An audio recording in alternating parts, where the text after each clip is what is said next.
অনেকে অভিযোগ করে আল্লাহ আমার এইটা দেয় নাই, ওইটা দেয় নাই, আমি এটা পাই নাই, ওইটা পাই নাই। ও পায়, আমি পাই না কেন? ওর চাকরি হয়, আমার হয় না কেন? ওর ব্যবসায় লাভ, আমার লস কেন? ওর বউ সুন্দরী, আমার টাকা লাগেন? আছে না নাই? না, অভিযোগ করবেন না। আপনি যে অবস্থানে থেকে অখুশি, আপনি যে অবস্থানে থেকে আল্লাহর কাছে অভিযোগ করতেছেন, আপনার এই অবস্থানে আসার জন্য অনেকে আল্লাহর কাছে দোয়া করতেছে, ঠিক কিনা? কিন্তু আপনি এই অবস্থানে খুশি না। অনেকে এই অবস্থানে আসতে চায়, তাদের স্বপ্ন যে তারা একদিন আপনার স্থানে আসবে, কিন্তু আপনি আপনার জায়গায় থেকে খুশি না।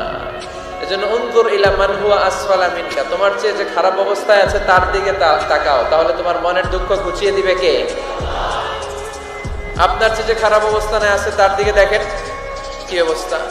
আপনি এইটা চান, ওইটা চান, কত কিছু লাগবে আপনার। হসপিটালে যে দেখেন ক্যান্সারে আক্রান্ত রোগীদের কি অবস্থা দেখেন। ক্যান্সার যার নেই কোনো অ্যান্সার, বাঁচবে না সে। ওরে যে জিজ্ঞেস করেন, ভাই আমি তো বাড়ি চাই, গাড়ি চাই, আমার অনেক অভিযোগ, আমি এটা চাই, ওটা চাই, তুমি কি চাও? ক্যান্সার আক্রান্ত রোগীটা বলবে, আমি কিচ্ছু চাই না, আমি খালি বাঁচতে চাই। ক্যান্সার আক্রান্ত রোগীটা কি চায়? শুধু কি চায়? বাঁচতে চায়। আর আমাদের অনেক কিছু লাগবে। এজন্য বেঁচে যে আছি, এই জন্যই আলহামদুলিল্লাহ।